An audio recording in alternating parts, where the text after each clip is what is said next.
بسم الله الرحمن الرحیم. مژده لطف است ز رب کریم. سلام مردم، هم نفسای یاد خدا، الهی کلتون خوب باشه، سلامت و تندرست باشید، ایام و دقایق و لحظات به کامتون باشه. خیلی خیلی ممنونم بابت حسن سلیقه‌ای که به خرج دادین و انتخاب شما شبکه قرآن و برنامه یاد خداست. الهی که اینجا به شما خوش بگذره، برنامه‌مون براتون مفید باشه. ما به دعای شما محضر امامزاده موسی مبرقه هستیم، فرزند بلافاصله هست جواد الائمه. با افتخار نایب الزیار شما هستیم. انشاءالله که شما مشرف بشید به محضرشون در شهر مقدس قم. و ضمن اینکه یک شنبه است و یک شنبه های ما از هفته گذشته رنگ و بوی نهج البلاغه پیدا کرده با حضور استاد عزیزم استاد رمزی اوحدی و بیان راهکارهای تربیتی از نگاه امیرالمومنین در نهج البلاغه. بریم و برگردیم و همه با هم یه صلوات بفرستیم، گفتگومون شروع می‌کنیم. اللهم صل علی محمد و آل محمد و عجل فرجهم. بفرمایید یاد خدا. اللهم صل علی محمد و آل محمد و عجل فرجهم. سلام علیکم و رحمت الله. استاد رمزی اوحدی، خیلی خوشحالم شما رو مجدد زیارت می‌کنم. متشکرم. بسم الله الرحمن الرحیم. سلام و عرض ادب محضر جناب عالی، همکارانتون و بینندگان محترم و برای همه شما آرزوی نیکبختی پی در پی در دو دنیا از خدا می‌طلبم. سلامت باشین، خیلی ممنون. ما برای شما این دعاهای قشنگتون مستجاب برگرده به خودتونه. چه خبر؟ سلامتی. همه چی خوبه انشالله؟ الحمدلله. الحمدلله رب العالمین. خب ما ذیل عنوان کلی راهکارهای تربیتی در نهج البلاغه، موضوع اصلیمون که هفته قبل راجبش صحبتمون شروع شد و فرمایشات استاد رمزی اوحدی بحث مدارا بود، با توجه به روایتی از امیرالمومنین که فرمودن اگر عوالم رو به من بدن محاله که پوست جوی رو از دهن مورچه در بیارم. الله، پوست جوی رو از دهان مورچه‌ای بگیرم. بله. مورچه‌ای. بله. و بعد دریافت‌های تربیتی از این روایت رو خیلی زیبا تبیین کردن استاد، نکاتی رو فرمودن و در ادامه در خدمتیم. اگه صلاح دونستین سرفصلوار اون نکات قبلی هم یه اشاره بکنید ممنون میشه. حضرت امیر در این فرمایش دارن به من و شما این مفهوم رو منتقل میکنن که من حاضر نیستم آرامش یک مورچه رو به هم بزنم. این خیلی نگاه لطیف عمیقیه.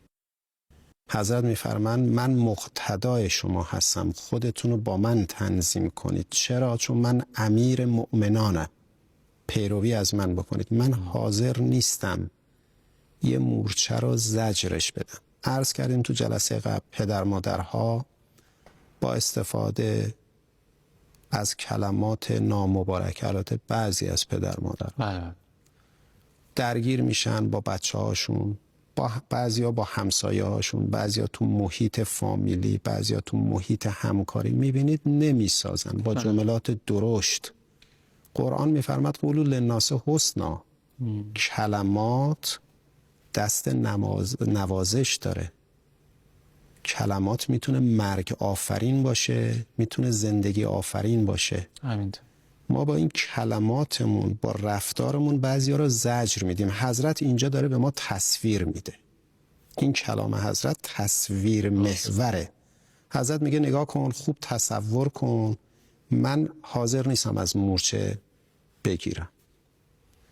از یه جای دیگه هم حضرت فرمودن شیعتونا به منزلت نه، شیعیان من مثل زنبور عسل میمونن. دوباره حضرت داره تصویر میده. مطلب انتزاعی نیست، همه میتونن تصویر کنن تو ذهنشون. حضرت میفرمان شیعیان من مثل زنبور عسل میمونن. بعد در حضرت در ادامه میفرمان زنبور عسل خوب میخوره، خوبم پس میده. یعنی چی؟ یعنی شما وقتی غیبت میکنی داری زجر میدی طرف مقابلت رو. خوب نمیخوری، چون قرآن میفرماد غیبت کننده گوشت مرده برادرش داره میخوره. از زنبور عسل شهد گل میخوره، تو داری گوشت مرده برادرتو میخوری. قرآن میفرماد مال یتیم میخوری، داری آتیش میخوری. قرآن میفرماد مال ربا خوری، مال ربا خوردن آتیش خوردنه. حضرت میفرماد شیعیان من مثل زنبور عسل میمونه، خوب میخوره خوبم پس میده. خب زنبور عسل چی میخوره؟ شهد گل. خب اینا که شهد گل نیست، کجا آتیش شهد گل؟ حضرت به ما داره یه زاویه ذهنی میده که آقا زندگی با معنا اینه، زندگی بی معنام اینه. یه مرزی رو داره تعیین میکنه و به ما داره میگه نقش خودتو پیدا کن تو زندگی. نقش تو چیه به عنوان پدر؟ اینکه هر روز سنگ پا داری میکشی به روح زن و بچت، با اخلاقت، با کردارت، با گفتارت. حضرت میفرمان بیا تو مرحله لطافت. من این کارو نمیکنم، زجر نمیدم. تو جلسه قبل عرض کردیم رکن رفتاری عمر سعد ملعون چی بود؟ زجر کش کردن، زجر دادن امام حسین و اصحاب امام حسین. وگرنه سوال ما اینه، خب شما تو جریان کربلا چرا آب رو بستی؟ تعداد نفرات شما که از نظر عددی که خیلی بیشتر بود. اگر آبم باز میگذاشتید تأثیر تو صورت مسئله نداشت. اما عمر سعد ملعون میخواد زجر بده، میخواد زجر کش بکنه.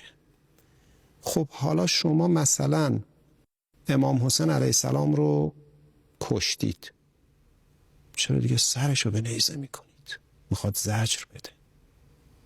اون موقع کسی که تو عمل، جناب آقای قوامی این نکته دقیقیه، کسی که عملش حکایت از این میکنه که آدم بیرحمیه، آدمیه که زجر کش میکنه دیگران رو.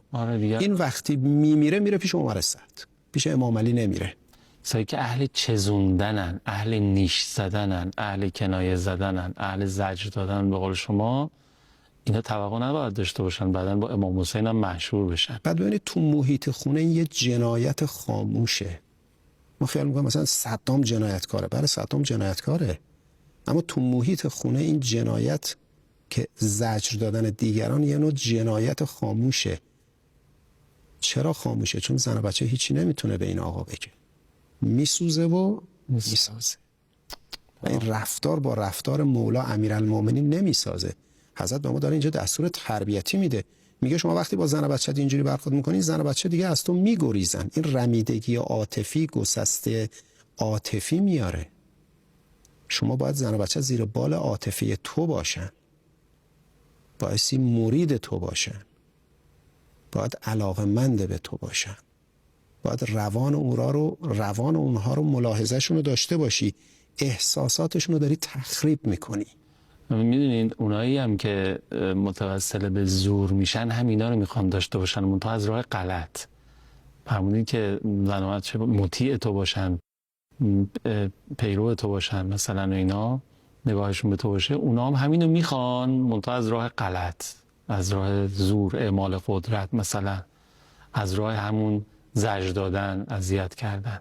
ولی راه درستش همین لطافته. ببینید پیغمبر تو سوره آل عمران خداوند بهش میفرماد اگه یه ذره غلیظ القلب بودی همینا میرفتن.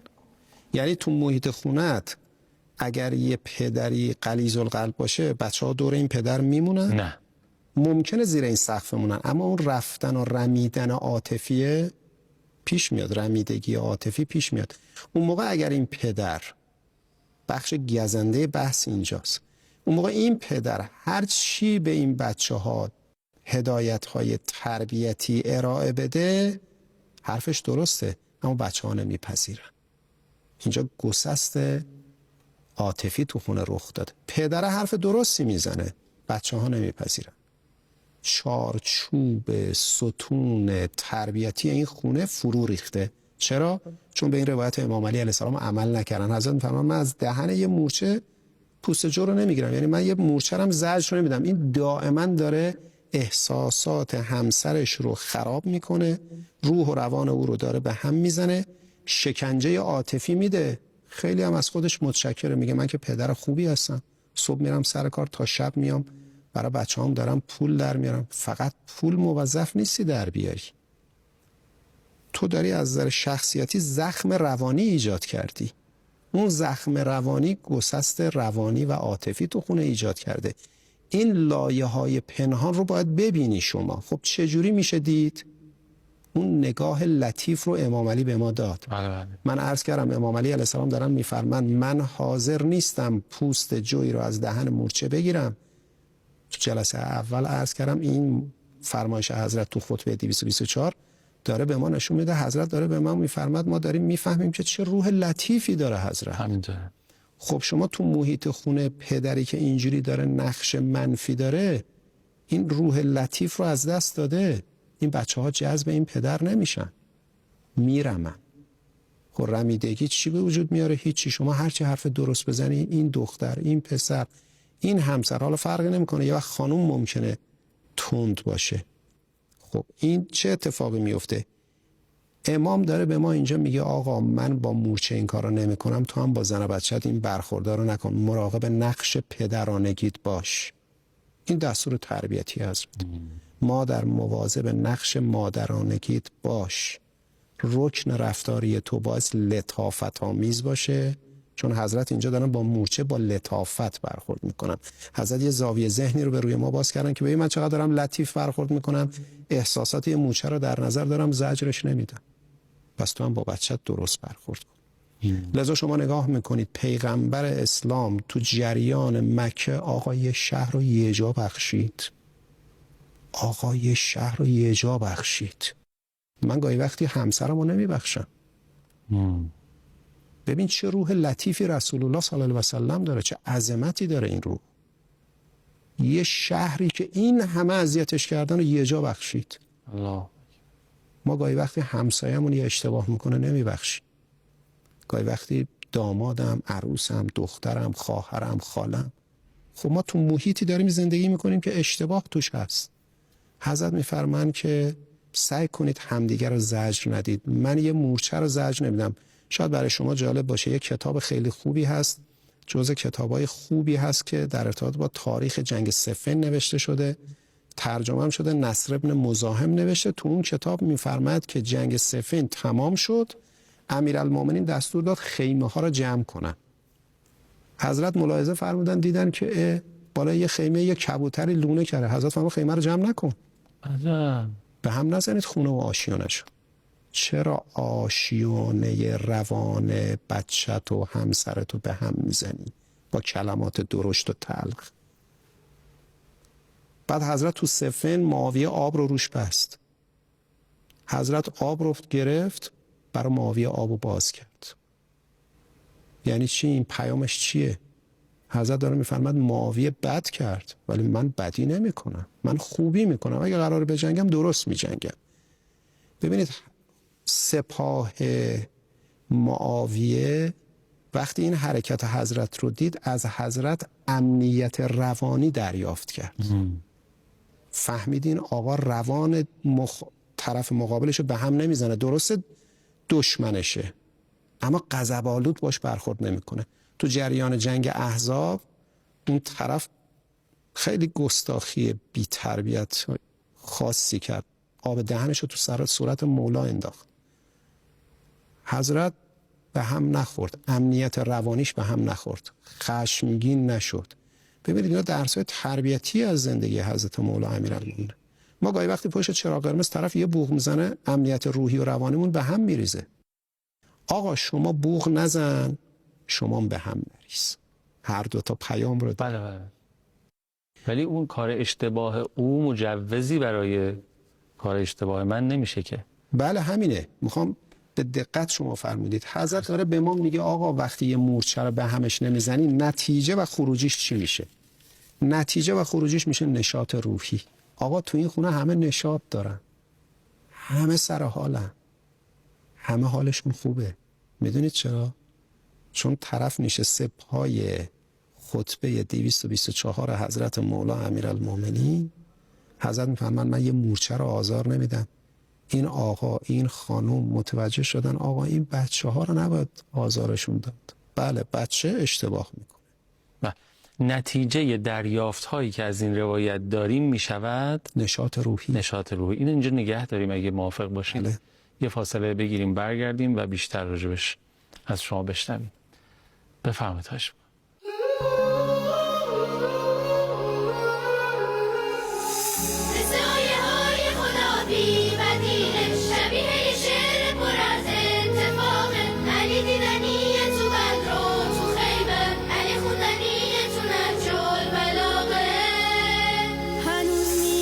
فریاد عدل علی رو به هر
اللهم صل علی محمد و آل محمد و عجل فرجهم. منم مثل شما سراپا گوشم و فرمودن استاد رمزی اوحدی نتیجه دریافت هایی که از این روایت امیرالمومنین که من همه عوالم رو هم بهم بدن حاضر نیستم که یک پوست جوی رو از دهان مورچه‌ای که یک جاندار کوچک هست تو این عالم هستی، یعنی قیاس مورچه و عوالم خودش قیاس عجیب و غریبیه که ایشون فرمودن، حاضر نیستم اون پوست جو رو از دهان این مورچه بگیرم.